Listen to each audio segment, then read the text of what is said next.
मित्रों, आज के युग में ये दोनों ही विषय पूर्णतः प्रायोगिक हैं।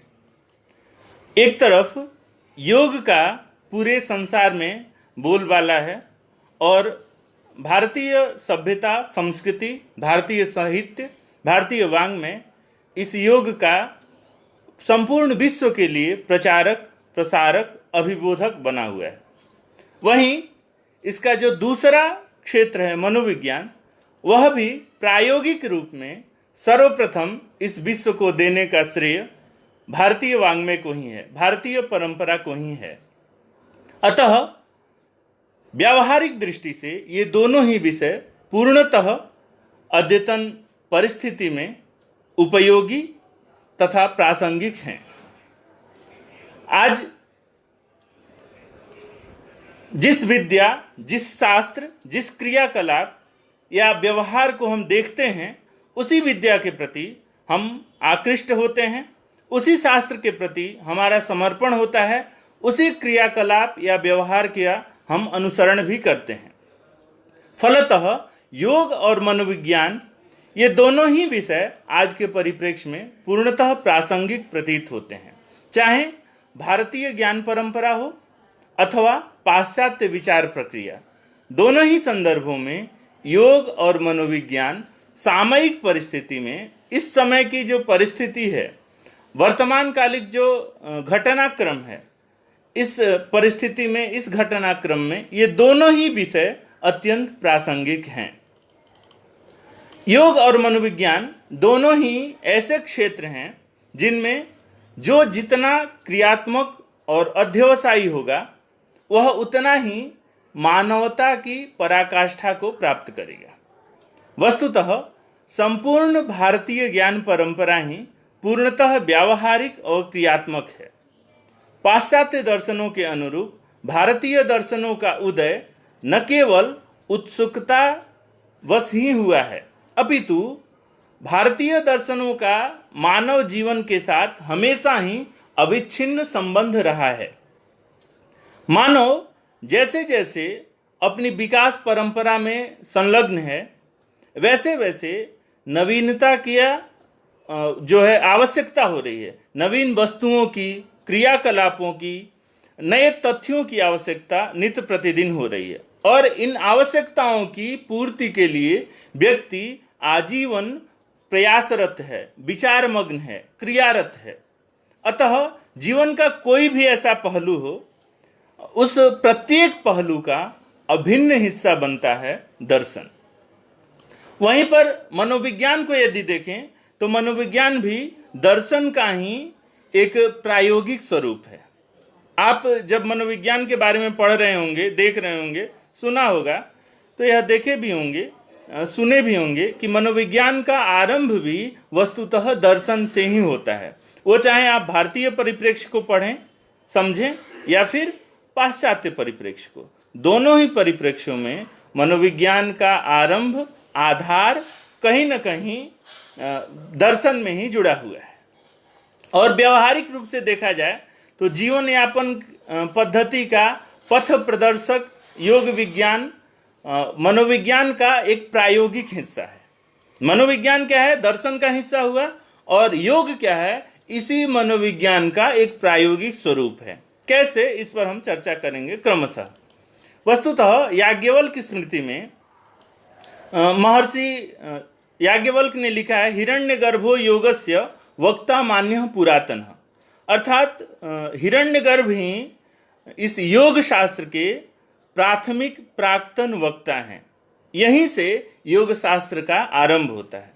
स्वयं भगवान पतंजलि ने भी इस तथ्य को स्वीकार किया है, और इसी उक्ति से मिलता जुलता तथ्य हमें महाभारत में भी मिलता है। महाभारत में भी कहा है, सांख्यस्य वक्ता कपिलः परमहर्षिः सउच्यते, सांख्यस्य वक्ता कपिलः महर्षि सउच्यते, हिरण्यगर्भो योगस्य वक्ता मान्यः पुरातनः।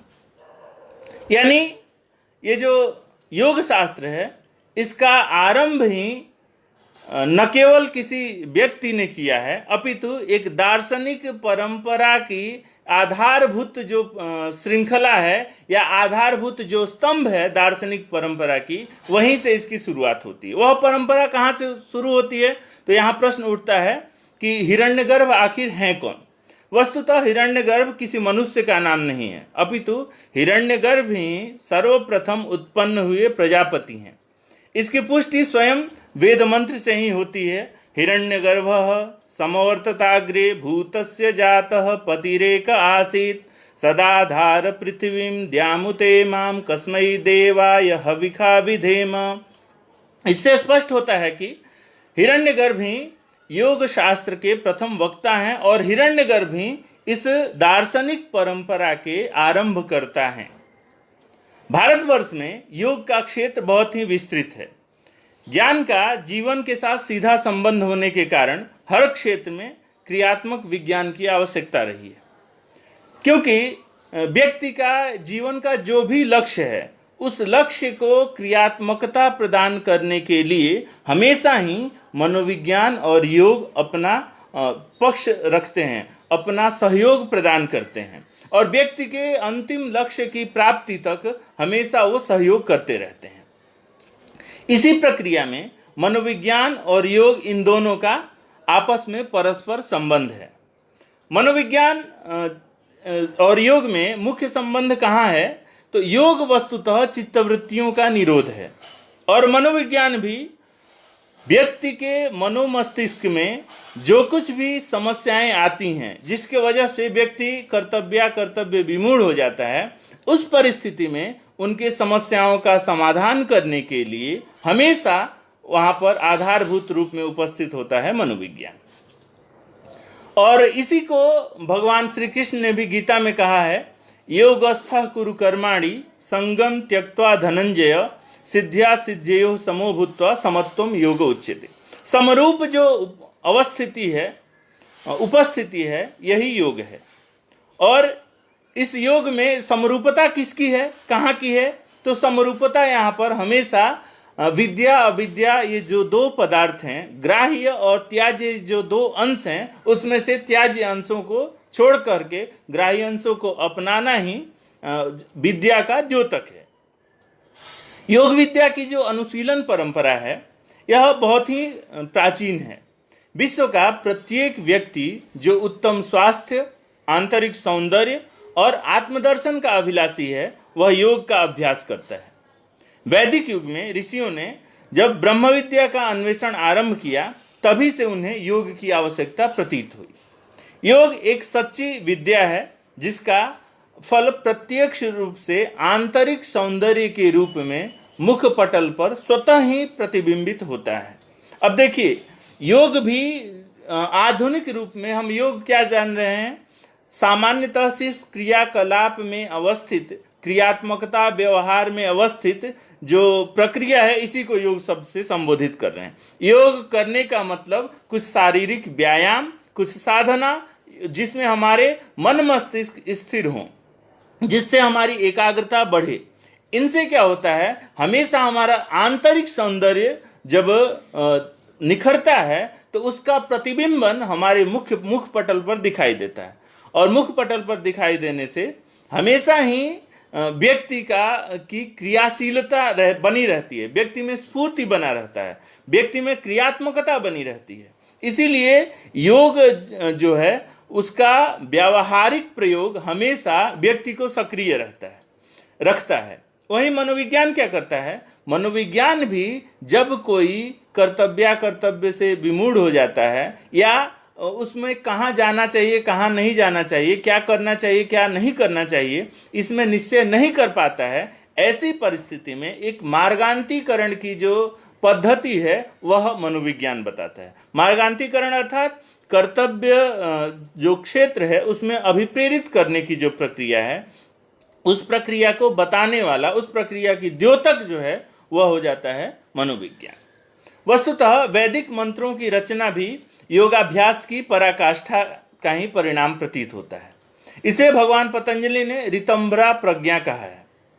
ऋतंभरा वस्तुतः ऋत विश्व के उस प्रथम धर्म की संज्ञा है जिससे प्रजापति सृष्टि का विधान करते हैं। समष्टि मन और व्यष्टि मन दोनों ही उसके परिणाम हैं। वस्तुतः रित से अनुप्रविष्ट या समन्वित मानव चित्त ही योग की उपलब्धि है। अर्थात रित जहाँ पर व्यक्ति क्या एकाकार हो जाता है, व्यक्ति संपूर्ण रूप से ध्येय और जिसका ध्यान करना है और फिर जो अध्येता है इनका फर्क भूल जाता है, उस अवस्था की उसकी परिणति ही योग है। और उस परिणति तक पहुंचने का जो माध्यम है वही ये ऋतंभरा प्रज्ञा है। मानव का मन जब ब्रह्मरित से संयुक्त हो जाता है तब उसी ऋतंभरा प्रज्ञा की स्थिति में विश्व के जिन सत्यों का दर्शन होता है वे ही वैदिक मंत्रों के रूप में प्रकट हुए हैं। आचार्य सायण द्वारा लिखित ऋषयो मंत्र दृष्टारह भी इसी उक्ति का समर्थन करता है। अर्थात उस ऋतंभरा प्रज्ञा की प्राप्ति के अनंतर व्यक्ति के जो एकाकारिता, व्यक्ति एकाकार हो जाता है और तब जिनकी दर्शन होते हैं वही मंत्र हैं, और वे ही जो दर्शन करता है, जो दृष्टा हैं, वे ऋषि हैं। वही ऋषयो मंत्र दृष्टारह इत्यादि कहा गया है। भारतीय साधना के प्रत्येक क्षेत्र में योग का स्थान सर्वोच्च है। योग का सहारा लिए बिना किसी भी साध्य की प्राप्ति नहीं हो सकती है। अविद्या के प्रभाव से मनुष्य का चित्त स्वभावतः ही बहिर्मुख है, और इस बहिर्मुख चित्त को अंतर्मुख करने की जो सक्रिय प्रक्रिया है, जो व्यक्ति प्रयत्न करता है, वही जो है योग का प्राथमिक स्वरूप है। और मनोविज्ञान क्या है? मनोविज्ञान भी व्यक्ति के क्रियाकलाप, व्यक्ति की जो अध्ययन पद्धति है, व्यक्ति की विचार परंपरा है, यह इसका जो प्राथमिक स्वरूप है। प्राथमिक स्वरूप कौन सा? जहां जा करके वो ईर्ष्या द्वेष को खत्म कर देता है, वहीं तक पहुंचाने का मार्ग बताता है, प्रशस्त करता है मनोविज्ञान, और उसी प्रक्रिया के तरफ मोड़ने वाला है योग। इसीलिए योग और मनोविज्ञान, इन दोनों का आपस में परस्पर संबंध है। अब विषयानुरूप एक प्रश्न उठता है कि योग है क्या? इस प्रश्न के उत्तर में योग वासिष्ठ में कहा गया है, योगः मनः प्रशमनोपायः। मन के जो प्रसन्नता देने वाला उपाय है उसी के योग कहते हैं। अर्थात विद्या और अविद्या, इन दो प्रकार के तत्वों में से व्यक्ति सांसारिक भोगवाद के प्रति अग्रसर रहता है, उसके प्रति हमेशा लालायित रहता है, पलायन करते रहता है। उधर से भोग विलास से मन को खींच करके विद्या स्वरूप जो ज्ञाता है, जो ज्ञेय है, उसमें ज्ञाता का प्रवेश करना ही, मन को उसके प्रति समर्पित करना ही, मन को सात्विक तत्वों से प्रशक्त करना ही, सशक्त करना ही योग है। इसी प्रकार से भगवान श्री कृष्ण ने भी गीता के 5वें अध्याय में कहा है, योग युक्तो विशुद्धात्मा विजितात्मा जितेंद्रिय। अर्थात विषय वासनाओं के त्याग, पंच ज्ञानेंद्रियों, पंच कर्मेंद्रियों पर विजय तथा मन का निग्रह और तप से आत्मशुद्धि, इनके द्वारा ही योग की प्राप्ति हो सकती है। इसी को योग कहते हैं। इस प्रक्रिया को प्राप्त कर लेना ही, इस क्रियाकलाप को आत्मसात कर लेना ही योग है। महर्षि पतंजलि प्रणीत योग शास्त्र में का आरंभ जहां से होता है, वहीं प्रथम सूत्र है अथ योगानुशासनम। योग का यहाँ पर अनुशासन करते हैं। यहाँ पर योग शब्द का अर्थ वस्तुतः समाधि है।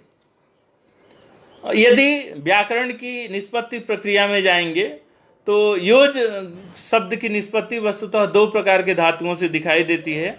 एक है युजीर योगे और दूसरा है युज समाधौ। तो यहाँ पर जो दूसरा स्वरूप है युज समाधौ, उसका हम संग्रहण कर रहे हैं। आप सभी व्याकरण प्रक्रिया को बहुत बेहतर तरीके से समझे होंगे, उस पर बहुत ज़्यादा हम समय नहीं दे रहे हैं। हम मनोविज्ञान के साथ इसके अंतर संबंध के विषय में परिचर्चा करेंगे। और दूसरा जो सूत्र है वो है योगस् चित्तवृत्ति निरोध। चित्तवृत्तियों का निरोध ही योग है। निरोध अर्थात चित्त की वृत्तियां। वृत्तियां क्या है? चित्त की अवस्थाएं। इन अवस्थाओं को जो इधर उधर भटक रही हैं, इन अवस्थाओं को एकाग्रचित्त करना, इनका निरोध, अवरोध होना ही योग कहा जाता है। वस्तुतः यह अवस्था कौन सी होती है जहां पर यह अवरोध नहीं हो पाता है? प्रक्रिया क्या है, कौन सी है? इसके लिए हमें मनोविज्ञान को देखना होगा। समाधि दो प्रकार की है। पता ही होगा आपको, संप्रज्ञात और असंप्रज्ञात समाधि।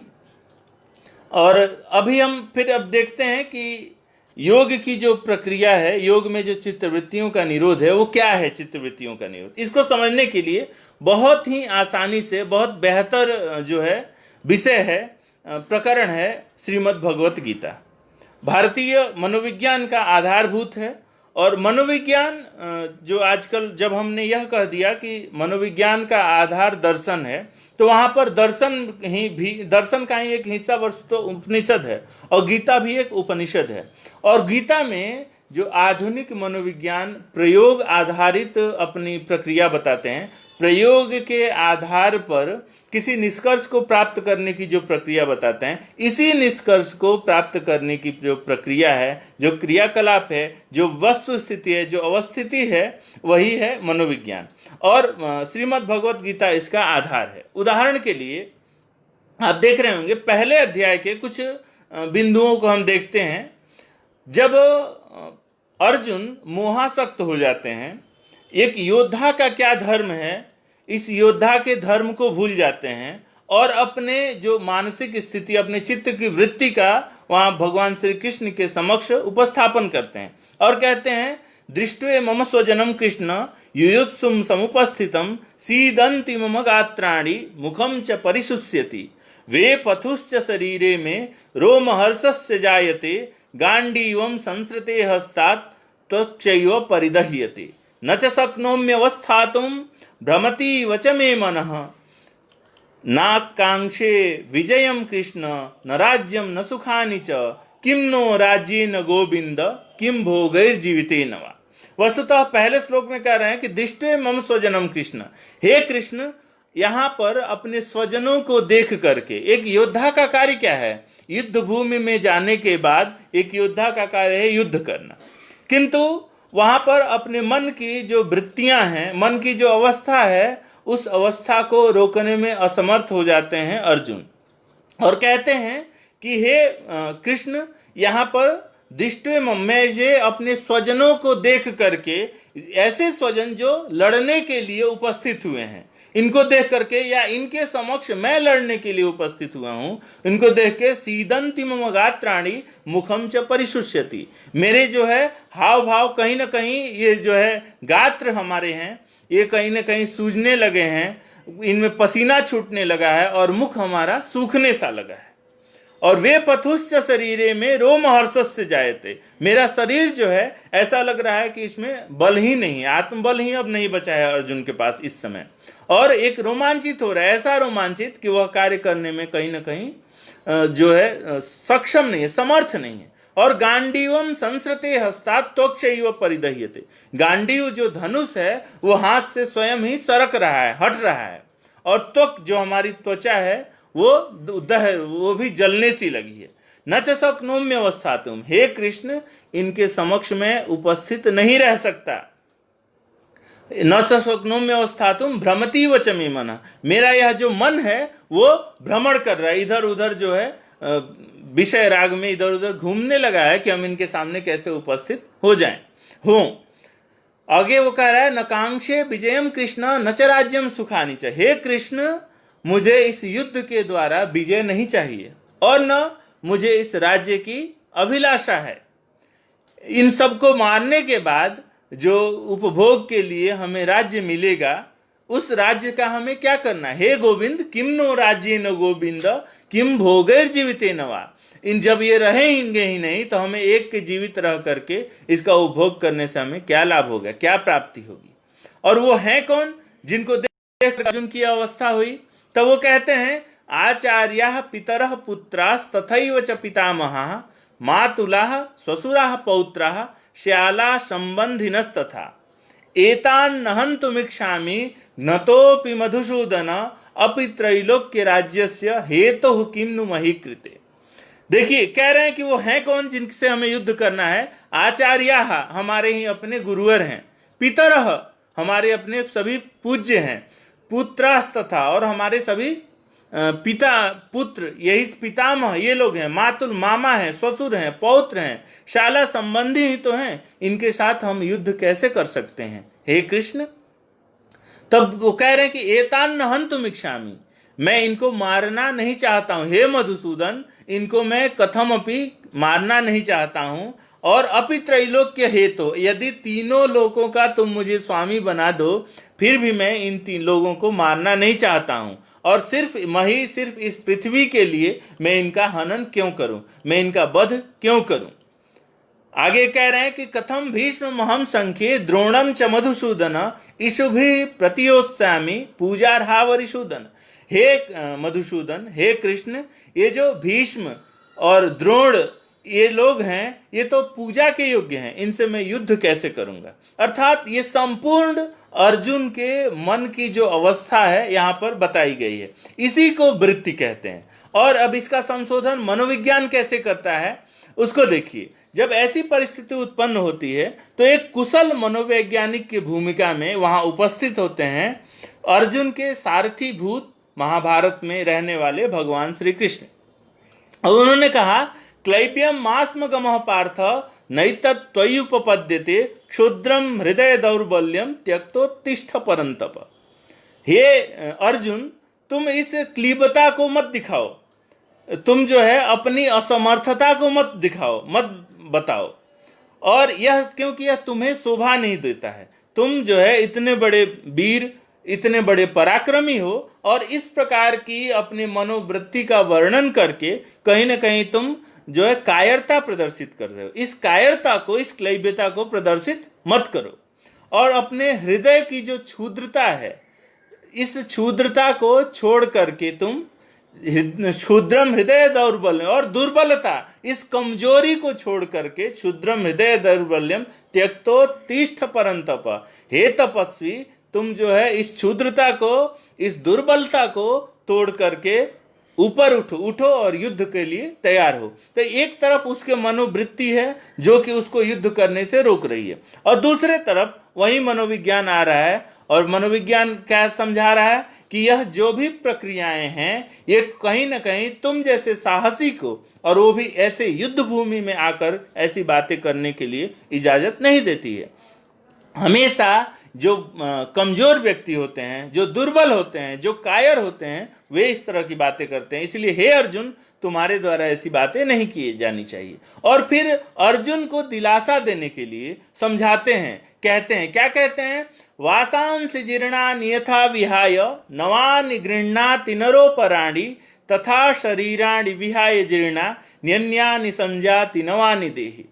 कहते हैं कि हे अर्जुन, यथा जीर्णानि वासांसि विहाय, जैसे जीर्ण जो है वासांसि वस्त्र को छोड़ करके, जीर्णानि वासांसि विहाय नरोपराणि नवानि गृह्णाति, जो व्यक्ति है वो नए वस्त्र को धारण कर लेता है। जैसे व्यक्ति पुराने वस्त्र को छोड़ करके नए वस्त्र को धारण कर लेता है, ठीक उसी प्रकार से तथा शरीराणि विहाय जीर्णा न्यन्यानि संजाति नवानि देह, उसी प्रकार यह शरीर भी अपने, यह आत्मा भी अपने शरीराणि विहाय, अपने पुराने शरीर को, जीर्ण शरीर को छोड़ करके नए एक शरीर को फिर से धारण कर लेती है। यह आत्मा तो अमर है। और जैसे व्यक्ति अपने पुराने वस्त्रों को छोड़ करके नए वस्त्रों को धारण कर लेता है, उसी प्रकार से आत्मा भी है, पुराने जीर्ण शरीर को छोड़ करके नए शरीर को धारण कर लीजिए।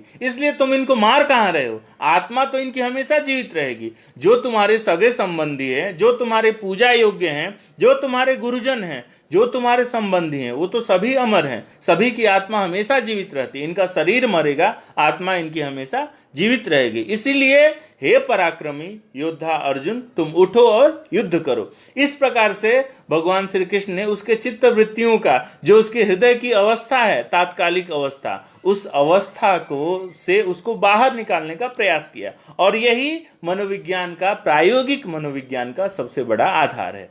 इतना ही नहीं, आगे वो स्पष्ट करते हैं और बताते हैं, नैनम छिंदन्ति शस्त्राणि नैनम दहति पावकः न चैनम क्लेदयन्त्यापो न शोषयति मारुतः। कह रहे हैं भगवान अर्जुन से कि हे अर्जुन, ये जो आत्मा है इसको नैनम छिंदन्ति शस्त्राणि, शस्त्र इस आत्मा को काट नहीं सकते हैं। नैनम दहति पावकः, आग जो है इस आत्मा को जला नहीं सकती है, वो तो शरीर को जलाती है। न चैनम क्लेदयन्त्यापो, और पानी जो है इसको गला नहीं सकता है। न शोषयति मारुत, और नहीं हवा इसको सुखा सकती है। ये क्या है? अच्छेद्यो यम दाह्यो यम अक्लेद्यो सोस्येव च नित्यः सर्वगतस्थाणु रचलो यम सनातन। यह आत्मा जो है वो अच्छेद्य है। अच्छेद्य अर्थात जिसको काटा नहीं जा सकता है। अदाह्य है, इसको जलाया नहीं जा सकता है। अक्लेद्य है और अशोष्य है, इसको गलाया नहीं जा सकता है, इसको सुखाया नहीं जा सकता है। नित्य सर्वगत स्थाणु, यह नित्य है, हमेशा ही विद्यमान रहने वाला है। और अचल है, सनातन है, इसकी अवस्थिति हमेशा हर परिस्थिति में बनी ही रहेगी, खत्म कभी नहीं होगा। और उसको बात भी अगर नहीं समझते हैं तो फिर कहते हैं जातस्य ही ध्रुवोर मृत्युर ध्रुवम जन्म मृतस्य च तस्माद अपरिहार्येते न तुम सोचितुम अर्हसि। कहते हैं कि हे अर्जुन, जिसने जन्म लिया है उसका अवसान होना निश्चित है। जातस्य ही ध्रुवोर मृत्यु, जिसने जन्म लिया है उसकी मृत्यु स्वाभाविक है। ध्रुवम जन्म मृतस्य च, और जो मृत हुआ है, जो मर चुका है, उसका जन्म होना भी ध्रुव है, अटल है, सिद्ध है, होना ही है। तस्माद अपरिहार्यते, इसलिए हे अर्जुन ये दोनों ही अपरिहार्य हैं, तुम्हारे रोकने से ये रुक नहीं सकते हैं। तस्माद अपरिहार्यते न तुम शोचितुम अर्हसि, और तुम इनके बारे में विचार नहीं कर सकते हो, सोचना छोड़ो। कहते हैं कि हतोवा प्राप्स्यसि स्वर्गम। उसके बाद भी अर्जुन ठन जाते हैं कि इतना तो आप कह रहे हैं, फिर भी हम इनको मारे क्यों, हमें लाभ क्या होगा इससे। तो कहते हैं हतोवा प्राप्स्यसि स्वर्गम, यदि तुम इनको मार दोगे तो तुम्हें स्वर्ग की प्राप्ति होगी। जीत्वा वा भोक्ष्यसे महीम, और अगर तुम जीवित रह गए, इनको नहीं मारे, तो इस इस पृथ्वी का तुम उपभोग करोगे। तस्माद उत्तिष्ठ कौन्तेय युद्धाय कृत निश्चय। हे कौन्तेय, हे कुंती पुत्र अर्जुन, इसलिए युद्ध का निश्चय करके अब तुम उठो और युद्धरत हो, युद्ध में सहभागिता निभाओ। क्यों? क्योंकि ये जो भी परिस्थितियां घट रही हैं वो घटनी ही हैं, उनका होना हमेशा स्वाभाविक है। जो जन्म लिया है वो मरेगा ही, और उनकी आत्मा कभी नहीं मर रही है, अभी तो शरीर मर रहा है। अब इस पूरे प्रकरण को देखिए। पूरे प्रकरण में एक जो है वो ऐसा व्यक्ति है अर्जुन, जिसकी मन की जो है वृत्ति अवस्था, मन की जो अवस्थाएं हैं वो कहीं ना कहीं उसको कार्य से दिग्भ्रमित कर रही हैं। युद्ध भूमि में उपस्थित एक योद्धा का कार्य है युद्ध करना, न कि अपने सगे संबंधी भाई और फिर साला मामा और गुरु इनको देख करके अपना कार्य करना। क्योंकि भगवान श्री कृष्ण ने वस्तुतः जो कुछ भी अपना कर्म है, इस कर्म को ही धर्म नाम से संबोधित कहा है। गीता के पहले श्लोक में ही कहते हैं, धृतराष्ट्र के मुख से कहते हैं कि धर्म क्षेत्रे कुरुक्षेत्रे समवेता युयुत्सवः मामकाः पांडवास्सैव किम कुर्वत संजय। अर्थात जो कुछ भी अवस्था है वो अवस्था कौन सी है? वो युद्ध की अवस्था है। लेकिन वो उन्होंने क्या कहा? धर्म के क्षेत्र में, धर्म का क्षेत्र अर्थात कुरुक्षेत्र वह स्थान, उसमें धर्म क्या है? युद्ध करना एक धर्म है। क्यों? क्योंकि उस समय वो कर्तव्य में से करणीय कार्य है, अकरणीय नहीं है। और ऐसे कार्य को ही धर्म मान करके करने की जो प्रक्रिया है, जो कार्य है, इसी को आधार बना करके भगवान श्री कृष्ण अर्जुन को समझाते हैं और कहते हैं कि तुम इस युद्ध भूमि हो तो तुम अपना धर्म निभाओ, अपना कर्तव्य निभाओ। तो धर्म को हमेशा कर्तव्य स्वरूप यदि मान करके चला जाए तो व्यक्ति हमेशा क्रियाशील रहेगा।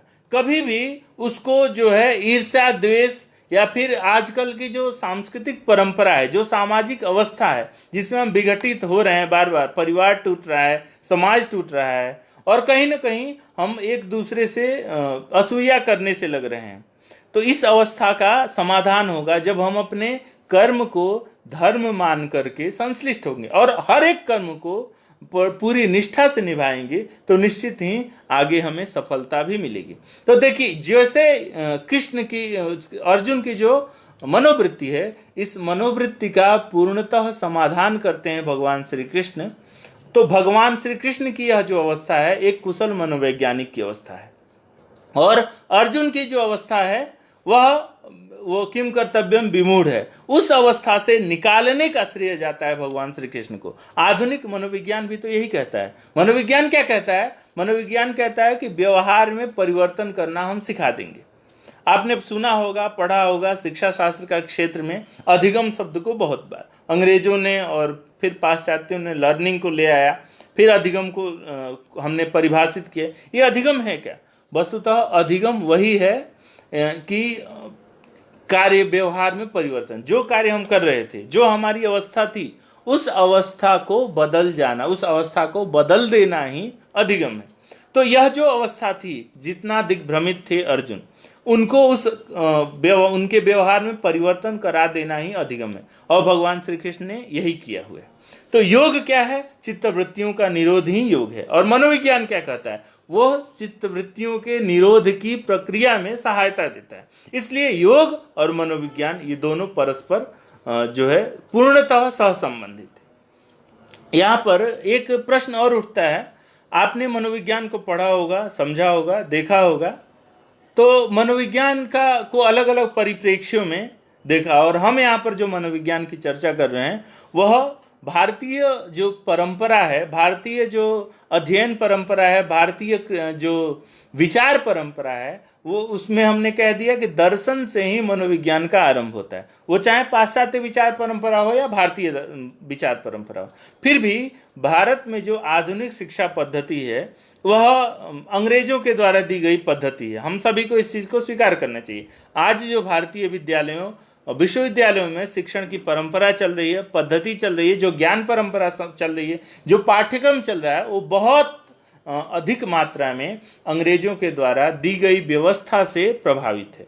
फलतः हम जो है अपने योग शास्त्र के मनोविज्ञान को आज उतने व्यावहारिक रूप से, जो आधुनिक विश्वविद्यालय हैं या परंपरागत विश्वविद्यालय में भी यदि पाठ्यक्रम मनोविज्ञान के रूप में उपस्थित है, तो वहां परिचर्चा नहीं कर पा रहे हैं, पढ़ा नहीं पा रहे हैं।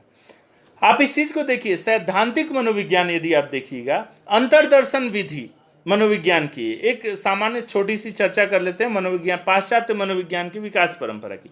देखिए, मनोविज्ञान के विकास परंपरा पर यदि हम ध्यान दें तो पाश्चात्यों ने जो मनोविज्ञान परंपरा शुरू किया उसका आधार वो सुकरात को मानते हैं। सुकरात, प्लेटो, अरस्तु, तो ये कहीं ना कहीं ईस्वी पूर्व 4वीं शताब्दी से इनका आरंभ होता है। वहां से चल करके 15वीं शताब्दी तक आते आते फिर ये सोल ऑफ साइंस को डिफाइंड करते हैं। आत्मा के विज्ञान इस शब्द को जो है परिभाषित करने का प्रयास करते हैं।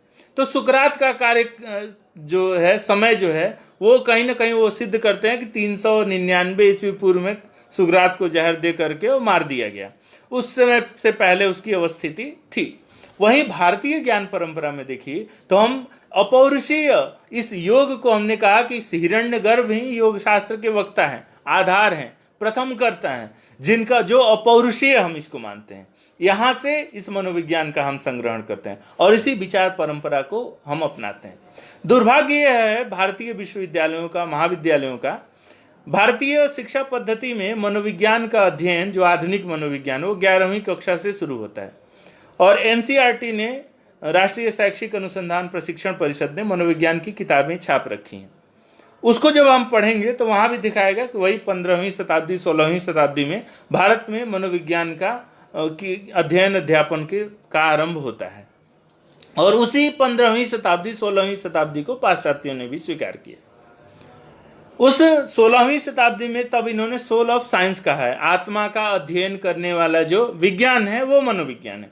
और हम भी तो वही कह रहे हैं, उसी आत्म तत्व को पहचानने वाला, उस आत्म तत्व में निहित जो वृत्तियां हैं, जो अवस्थाएं हैं, जो क्रियाकलाप हैं, उन क्रियाकलाप को नियंत्रित करने की जो प्रक्रिया है वो मनोविज्ञान है। कहने का दोनों में फर्क यह है कि उसको प्रायोगिक स्वरूप में करके दिखा देते हैं। अब देखिए, जो सोल ऑफ साइंस था, उसके बाद इसका फिर साइंस ऑफ माइंड आया, फिर साइंस ऑफ कॉन्शियसनेस आया, जो मन का विज्ञान, और फिर चेतना का विज्ञान। चेतना का विज्ञान इस समय तक आते आते मनोविज्ञान के प्रयोगशाला की स्थापना हो गई थी विश्व में। और लिप्जिंग विश्वविद्यालय में पहली प्रयोगशाला, जैसा कि पाश्चात्य कहते हैं, सुनते हैं, हम पढ़ते भी हैं और स्वीकार भी करते हैं। और उस पहली प्रयोगशाला में जो अध्ययन की विधि थी वो कौन सी थी? अंतर्दर्शन विधि, आत्मनिरीक्षण की विधि। वो अंतर्दर्शन विधि क्या है? यही अंतर्दर्शन विधि है जिसको कह करके भगवान श्री कृष्ण अर्जुन को समझा रहे हैं कि भाई तुम्हारी जो अवस्था है, तुम एक योद्धा हो और युद्ध भूमि में खड़े हो, युद्ध भूमि में रह करके तुम ऐसी जो है कायरतापूर्ण बातें क्यों कर रहे हो? इसकी क्या आवश्यकता है? तुम तो एक योद्धा हो, तुम्हें युद्ध करना चाहिए। तुम अपने अंतर्मन को एक बार टटोलो, तुम्हारा कर्तव्य क्या है? और तुम मार किसको रहे हो? तुम तो मार शरीर को रहे हो ना। उनकी आत्मा तो जीवित रहेगी हमेशा, वो तो अमर है। तो आत्मा तो मरेगी ही नहीं, शरीर मरेगा। इसी अवस्था को, इसी का ज्ञान कराना, इसी की अभिव्यक्ति अर्जुन के मुख से, अर्जुन के क्रियाकलापों से कराना चाह रहे हैं भगवान श्री कृष्ण। और ये जो पाश्चात्य मनोवैज्ञानिक है, इसको उन्होंने अंतर्दर्शन विधि के अंतर्गत समाहित किया है। आगे उनकी परंपरा को देखेंगे तो 20वीं शताब्दी तक आते आते मनोविज्ञान व्यवहार के विज्ञान के रूप में स्थापित होता है। अब व्यवहार क्या है? तो व्यक्ति की जो अवस्था है, कौन सी अवस्था? व्यक्ति के समक्ष जब भी कोई परिस्थिति आती है, उस परिस्थिति के फलस्वरूप व्यक्ति जो रिएक्शन करता है, जो प्रतिक्रिया करता है, यह प्रतिक्रिया ही व्यवहार है। तो इस प्रतिक्रिया का अध्ययन करने की जो परंपरा है वो मनोविज्ञान है। दूसरा उन्होंने यह कहा, अर्थात 16वीं शताब्दी में कह दिया कि आत्मा का विज्ञान है, फिर नहीं माना, कहा कि भैया हम लोग तो विज्ञान शब्द उसको कहेंगे जिसको हम तोड़ फोड़ करके देखें, और इसको हम विज्ञान नहीं करेंगे। यद्यपि विचार परंपरा वही है, क्रियाकलाप वही है, और अलग से स्वरूप नहीं है, इसलिए उसको नहीं माना। फिर मन का विज्ञान कहा, फिर चेतना का विज्ञान कहा। और चेतना का विज्ञान जब कहा 19वीं शताब्दी में, तब चेतना की अवस्थाओं का वर्णन किया। चेतना के 3 प्रकार की अवस्थाएं बताया। 3 प्रकार की अवस्थाएं जो है, चेतन, अचेतन, अर्धचेतन। हम संप्रज्ञात समाधि और असंप्रज्ञात समाधि में इसी तत्व को तो कह रहे हैं। और फिर आगे आकर के जब व्यवहार का विज्ञान कहते हैं, तो व्यवहार का विज्ञान में बता दिया कि व्यवहार का अध्ययन करना ही मनोविज्ञान का कार्य है। अब उन्होंने ऑब्जर्वेशन मेथड को अपना लिया, ऑब्जर्वेशन निरीक्षण विधि को अपना लिया। पहले अंतर्निरीक्षण, अपना स्वयं का आकलन, मूल्यांकन करना था। इसी को तो कह रहे थे भगवान श्री कृष्ण अर्जुन से कि तुम अपना आकलन करो, अपना मूल्यांकन करो कि तुम्हें इस समय क्या करना चाहिए। तो आरंभ यद्यपि यहां से है, और हम पढ़ते हैं, हमें पढ़ाया जाता है। आप 11वीं कक्षा की किताब उठाइए, या भारतीय विश्वविद्यालयों में जहां मनोविज्ञान की अध्ययन शुरू होता है, वहां पर देखिए मनोविज्ञान की आरंभ परंपरा हमें क्या पढ़ाया जाता है। तो इसके बजाय कहीं ना कहीं पाश्चात्यों को श्रेष्ठ बताना, करना, और उसी चीज को हमने भी बताया, उन्होंने उसको दूसरे स्वरूप में बताया। या तो यह कह सकते हैं कि हमारी परंपरा जो है, यह इतना जो है श्रृंखलाबद्ध है कि इसको हम, इस परंपरा को अग्रसारित नहीं कर पा रहे हैं, कहीं ना कहीं इसको समझ नहीं पा रहे हैं, जिसके कारण से हम उनको श्रेष्ठता प्रदान कर दे रहे हैं। मनोविज्ञान का कार्य क्या है? कि व्यक्ति के व्यवहार का निरीक्षण करना और अध्ययन करना। अब देखिए, व्यवहार का निरीक्षण और अध्ययन क्या है? प्रतिक्रिया व्यवहार है। एक लड़का कहीं से जा रहा है, एक बच्चा कहीं, आप देख रहे हैं रास्ते से जा रहा है, जाते समय आप दूर से देख रहे हैं, वो पूरा आपको दिखाई नहीं दे रहा है, रास्ते में जा रहा है ये दिख रहा है। अचानक वो जाते जाते वहां से मुड़ करके पीछे भागता है, तो आप तुरंत देखते हैं और कुछ अनुमान करते हैं। क्या अनुमान करते हैं? कि वो भयभीत हुआ है, यानी कोई ऐसी वस्तु, कुछ तत्व, कुछ प्रक्रिया वहां पर है जिसके कारण से वो डर करके वहां से लौट रहा है, पीछे भाग रहा है। तो ये हम अनुमान कर रहे हैं ना। इस अनुमान के आधार पर किसी के व्यवहार का हम अध्ययन करते हैं, और इसी के अध्ययन की प्रक्रिया को मनोविज्ञान में व्यवहार का अध्ययन कहा जाता है। इस अब समस्या यह होती है कि व्यवहार का अध्ययन क्यों करें, आवश्यकता क्या है? तो यही आवश्यकता है। जैसे अर्जुन की जो अवस्था हुई, इस अवस्था में आने के बाद हम देखेंगे कि कारण क्या है कि अर्जुन ऐसा व्यवहार कर रहा है, और उस व्यवहार से निकालने की, उसके जो चित्तवृत्तियां बन गई हैं, उनसे बाहर निकालने की कौन सी प्रक्रिया है, किन आधारों पर हम उसको इस मोहाशक्त परिस्थिति से बाहर निकालेंगे, और उसके लिए जो उपाय किया जाने वाला है उस उपाय को करेंगे। इसीलिए मनोविज्ञान की आवश्यकता होती है। अब योग क्या करता है? योग आंतरिक रूप से व्यक्ति को हृष्ट पुष्ट करता है ताकि वो समाज में आने वाले किसी भी परिस्थिति का मुकाबला कर सके। आज देखिए, योग की चर्चा हर जगह है, सभी को स्वस्थ रहने के लिए योग की आवश्यकता है। तो आंतरिक रूप से सुदृढ़ करने वाला जो तत्व है, जो विषय है, जो क्षेत्र है, वह है योग।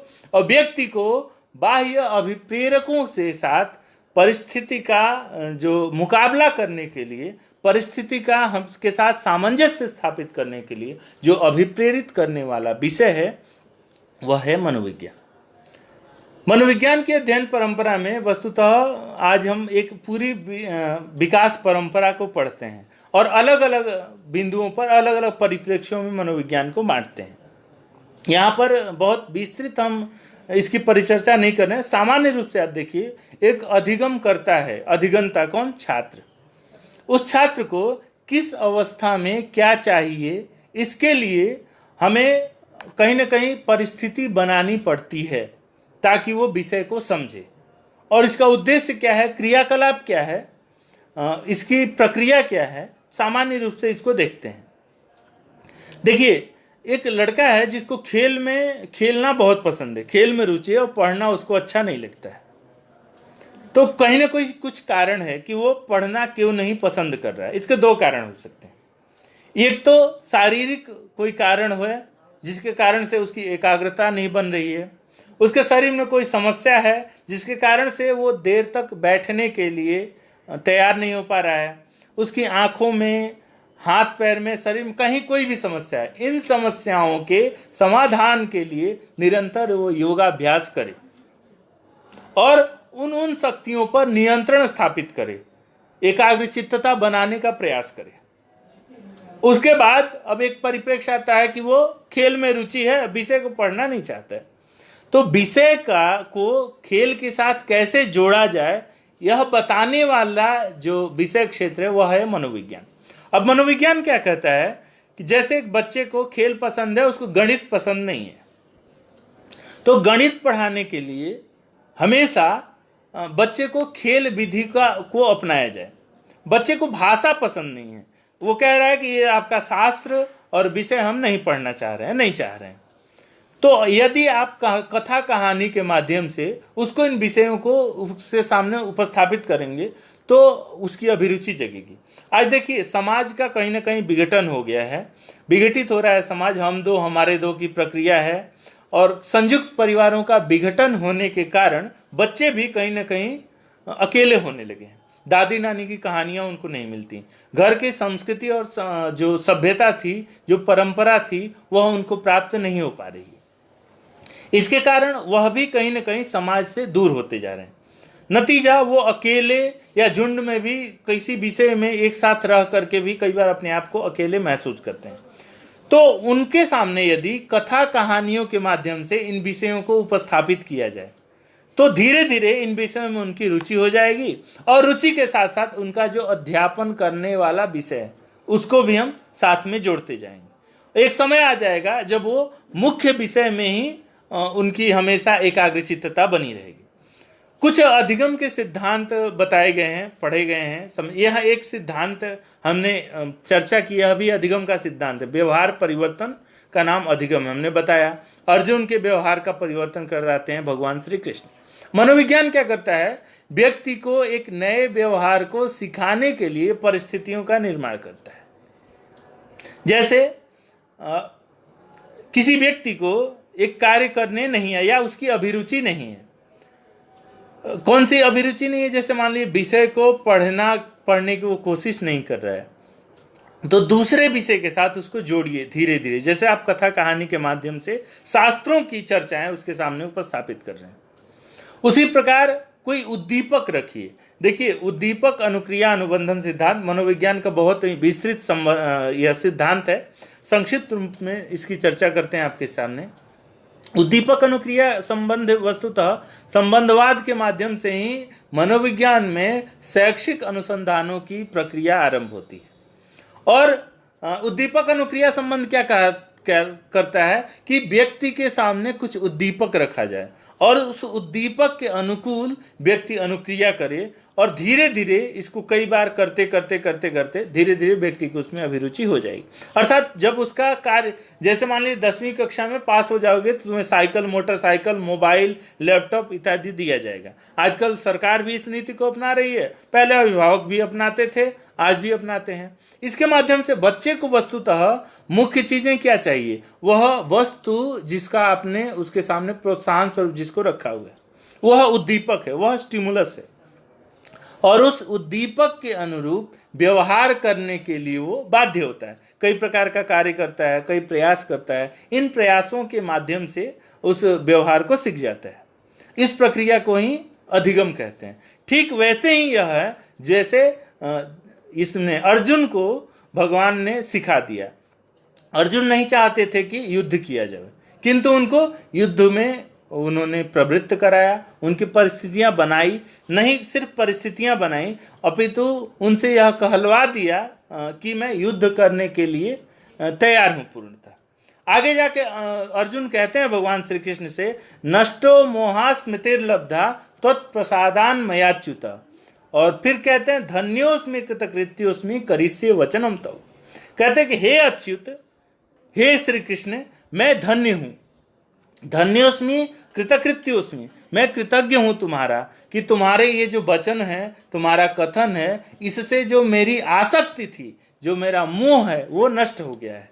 और इस नष्ट हो जाने से अब मैं धन्योस्मि, मैं धन्य हूं कि तुमने हमारे आंखों के सामने से इस पर्दे को हटा दिया, और अब करिष्ये वचनम तव, हे कृष्ण, अब मैं तुम्हारे वचन, तुम्हारे कथन को मैं करूंगा। तो यह व्यक्ति के शारीरिक जो है और मानसिक एकाग्रता का जो आधार है वह है योग, और व्यक्ति के बाह्य प्रेरक के रूप में व्यवहार कराने के लिए जो कारक है, जो आधार है, वह है मनोविज्ञान। इसलिए योग और मनोविज्ञान, इन दोनों का परस्पर बहुत ही बेहतर संबंध है। एक योग का हमने यहाँ दो परंपरा देखा मनोविज्ञान का, एक तो पाश्चात्य मनोविज्ञान और दूसरा भारतीय मनोविज्ञान।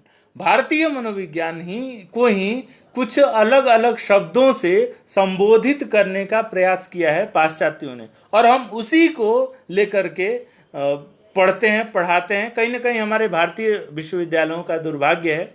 आपने मूल प्रवृत्तियों के विषय में पढ़ा होगा, और मूल प्रवृत्ति मैकडूगल ने 14 प्रकार के मूल प्रवृत्तियां बताई हैं। बताया कि व्यक्ति का जो व्यवहार होता है वो कहीं न कहीं इन मूल प्रवृत्तियों के आधार पर ही होता है।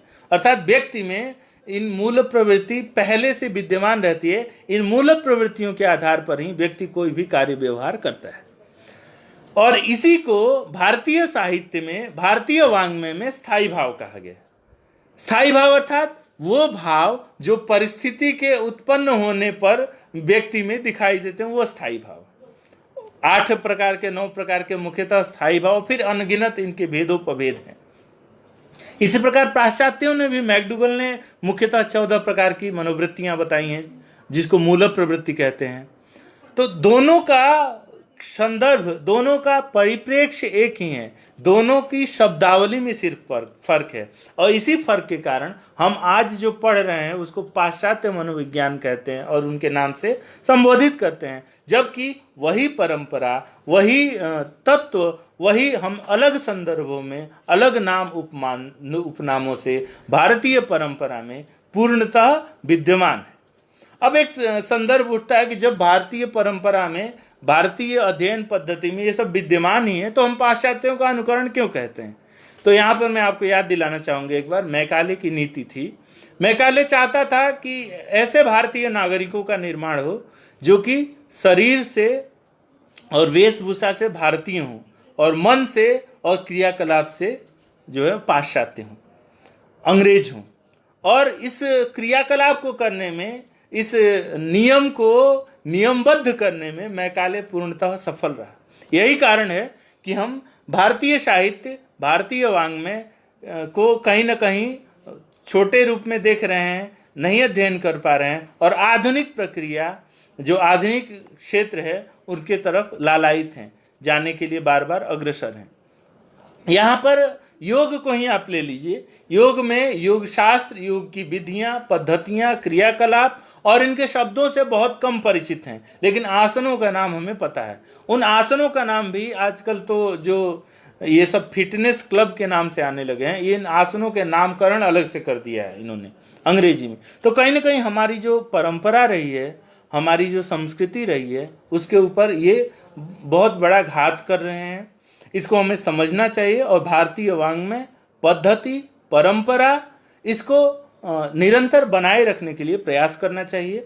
हम सभी को मिलकर के इस योग और मनोविज्ञान के जो अंतर संबंध है, योग और आयुर्वेद का जो अंतर संबंध है, और योग तो वस्तुतः जो भी भारतीय साहित्य है उसका प्रत्येक अंश में विद्यमान है। सिर्फ प्रायोगिक पक्ष को हम योग कहें, इसके सैद्धांतिक स्वरूप को योग न कहें, ऐसा कहना उचित नहीं है। यहाँ पर आज हमने आपके साथ एक परंपरा के विषय में योग के सामान्य अर्थ की चर्चा की। आपने सामान्य रूप से योग क्या है और इस प्रक्रिया को जाना है, समझा है, और योग के साथ मनोविज्ञान का संबंध स्थापित करने का प्रयास किया। और मैं समझता हूँ कि आप एक तो जो भारतीय परंपरा है मनोविज्ञान की, और मनोविज्ञान का भी दो परंपरा, एक तो अध्ययन परंपरा जो योग हम कह रहे हैं, योग में चित्तवृत्तियों का निरोध और कैसे करते हैं, क्या प्रक्रिया, ये सब सैद्धांतिक स्वरूप है मनोविज्ञान का। और दूसरा जो इसका प्रायोगिक स्वरूप है, प्रायोगिक स्वरूप अर्थात प्रायोगिक मनोविज्ञान के जो है जन्मदाता के रूप में हम भगवान श्री कृष्ण को मानते हैं, और वही एक कुशल मनोवैज्ञानिक के रूप में जो अर्जुन की चित्तवृत्तियां हैं, इन चित्तवृत्तियों का निरोध करते हैं, उसको जो है परम तत्व की प्राप्ति के लिए तैयार करते हैं, हमेशा अग्रसारित करते हैं। तो इस प्रक्रिया का आधार के रूप में हम हमेशा कुशल मनोवैज्ञानिक के रूप में भगवान श्री कृष्ण को मानते हैं। हमने भारतीय और पाश्चात्य मनोविज्ञान के संदर्भ में सामान्य चर्चा किया। मनोविज्ञान के हमने अर्थ को समझा। मनोविज्ञान का जब आरंभ हुआ था तब मनोविज्ञान को आत्मा का विज्ञान कहा गया था 16वीं शताब्दी में।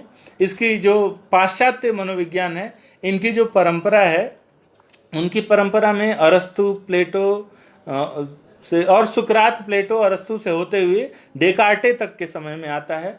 फिर ये चेतना का, उसके बाद सोल ऑफ साइंस के बाद से साइंस ऑफ माइंड बनता है, फिर science of behaviour, science of consciousness, और फिर साइंस ऑफ बिहेवियर, व्यवहार के विज्ञान तक पहुंचता है 20वीं शताब्दी में।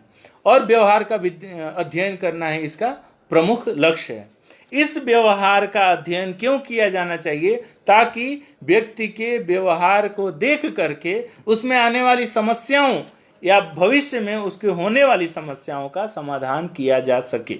और इसी प्रक्रिया को बताने का कार्य किया है श्रीमद् भगवत गीता में भगवान श्री कृष्ण ने। तो देखिए, जो प्रायोगिक मनोविज्ञान है, इस प्रायोगिक मनोविज्ञान का आधार जो है वो कहीं ना कहीं भारतीय वाङ्मय, उपनिषद, दार्शनिक परंपरा का जो आधारभूत और एक श्रेष्ठतम ग्रंथ है प्रस्थानत्रयी में, वो है श्रीमद् भगवत गीता, और यही है, यहीं से हम मानते हैं।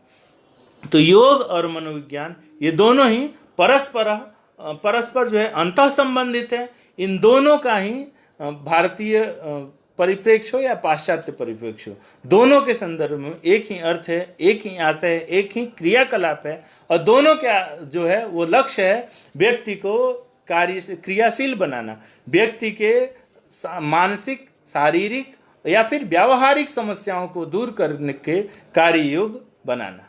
ठीक है, इसी के साथ आप सभी का बहुत बहुत धन्यवाद जो आप हमारे साथ इतना देर जुड़े रहे। संभवतः हो सकता है हमारे इस परंपरा, इस विचार परिचर्चा सत्र में आपको कुछ अंश ऐसा भी लगा हो जो आपके लिए ग्राह्य नहीं हो। मैं वहाँ पर उन विषयों को सिर्फ नहीं बोला जो हैं, मैंने उन विषयों को बोला जो हमने समझा है, और अनुसंधान की एक प्रक्रिया है। मैं समझता हूँ कि अगर आपको कुछ यथोचित नहीं भी लगा होगा तो आप सभी सुधीजन उसका पुनः कोई संदर्भ ले करके यथोचित अर्थ जानने का प्रयास करेंगे। हमने अपने तरफ से जो हमने समझा उसकी परिचर्चा आपसे की, और यह ज्ञान परंपरा है, अनुसंधान परंपरा है, परिचर्चा की परंपरा है, अनवरत यह चलती रहेगी। इसी के साथ आप सभी का बहुत बहुत धन्यवाद। नमस्कार सर।